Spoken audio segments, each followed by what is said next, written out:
waiting for the invitation. And all of a sudden, we'd call, well, no, we don't want you there. You can't come. But to me, the strange thing was, and there's a message in this too, that the debate was being held by a fundamentalist Christian group, Right to Life group, and I have pretty good credentials in that area, and an anti-tax group. You know, here I have the best congressional record against taxes, and I strongly respect life. I also respect the Constitution and deal with that maybe in a different way than some might want. But nevertheless, those two groups excluded me from it. So that is interesting. That describes what kind of problems that we have to deal with. But you know, they had 600 or 700 people show up to that rally, so we went next door, literally next door, and started our rally, not to disrupt or boycott or anything like that on their rally. As their rally broke up, we started ours, and we had 1,200 people show up. So,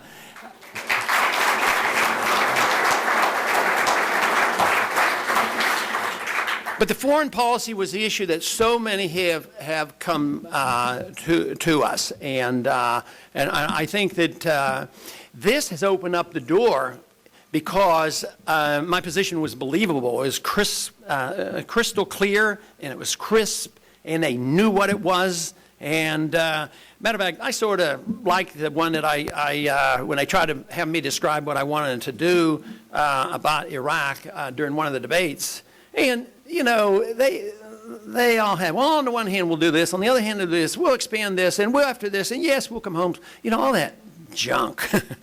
And so my answer for our foreign policy to make the point was, we just marched in. Why don't we just march home?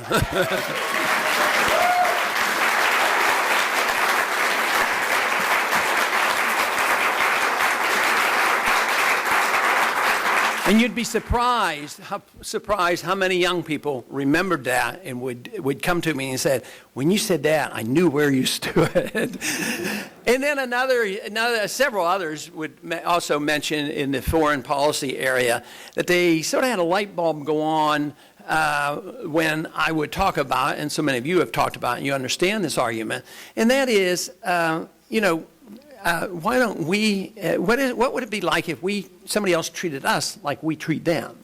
And that is, and I use the example, what if another country looked different than us, and they were stronger economically and militarily? It's like the Chinese, and they have a different language, they have different religions, they have different political values, but they might want our oil in the Gulf of Mexico.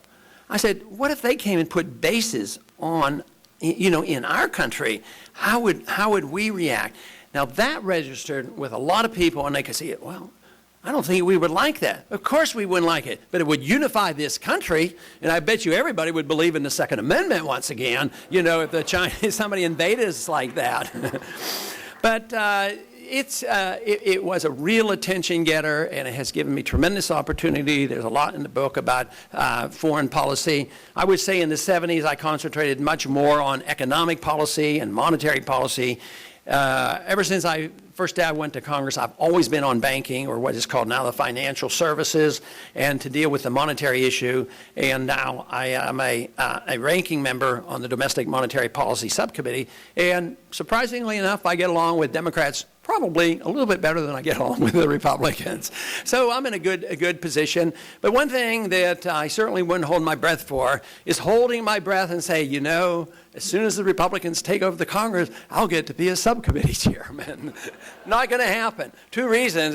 It's not going to happen soon that the Republicans are ever going to take over. And besides, they might change their attitude about me being a ranking member or whatever. But anyway, it gives me a chance. That position offers me a little more time when Bernanke comes before the committee, and I'm also on Joint Economic Committee, and he and Secretary of the Treasury frequently comes before that committee, so that gives me a little more activity.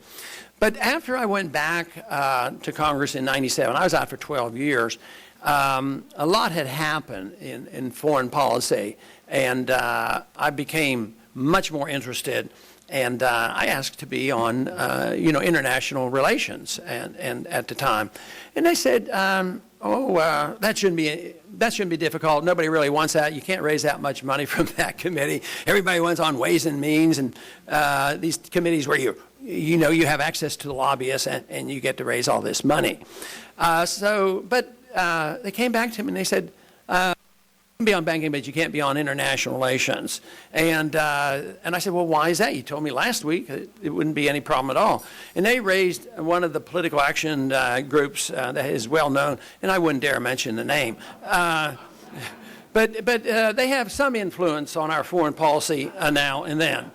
And I may mention the name of that country a little bit later on. But anyway, they literally admitted that I was blackballed. But I persisted, and 2 or 4 years later, I finally I did get on that committee. And I certainly took it very seriously because I was there when the resolution came up in 2002, dealing with the authority to go to war. But before that occurred, something happened in 1998, which is a very important event and generally ignored, and not too many people talk about it, and that was the Iraq Liberation Act of 1998. And I found out about it, that it was going to be on the floor very late, and it's under suspension. Suspension, no controversies. The leadership in both parties love it, endorse it, and that's it. But there's a neat little rule that's still on the books that if both parties are trying to railroad something through on suspension, and if you as an independent, they protect the minority, if you as one individual say, look, it's only fair that my position in opposition to this, I get time in opposition. So there was 20 minutes on each side. And so everybody else, of course, was for that, which literally was endorsing the principle that we would get rid of Saddam Hussein, regime change. And so I took the 20 minutes in opposition. So I thought that wasn't all that bad. The rest of the Congress had 20 minutes, and I had 20 minutes to argue our case. But at that time, I said, this is literally an act of war. I mean, you're preparing to go to war. But that wasn't under Bush. And that was under Clinton, and that proves our point so often that there's not that much difference between the parties when it comes. There's difference in who gets who controls the power, but I think sometimes that is a facade just to make us think that we're having competition, But where is the difference between the two candidates now on foreign policy?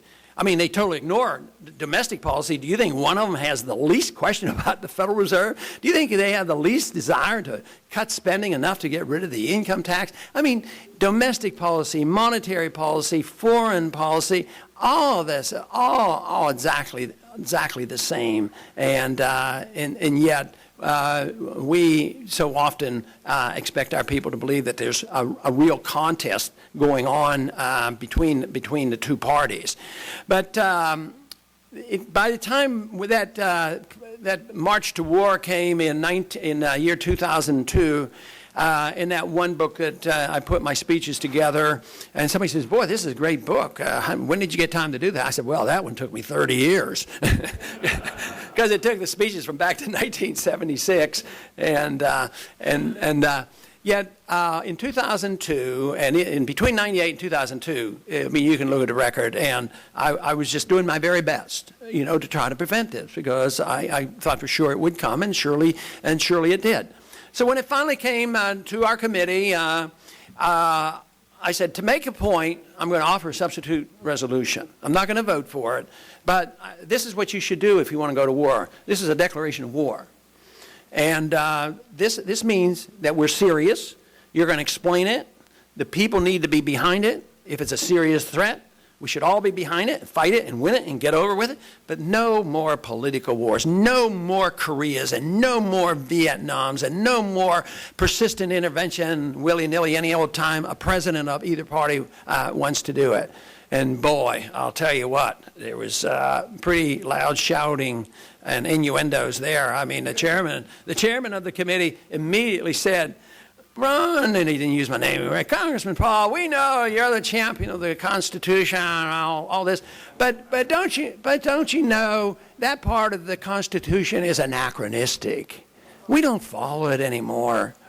And then the Democratic side said, I don't know why you bring this up. This is frivolous to bring this up.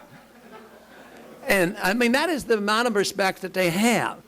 But I always wondered whether maybe there was a plan to always, to go to war because of the political gamesmanship that is played. Because I do believe there's some honest desire to have power. But I think the kingmakers, the people up on top, sort of influence both sides. And they said, the kingmakers here, who knows what, and they wanted to make sure that they had control, and surely they did.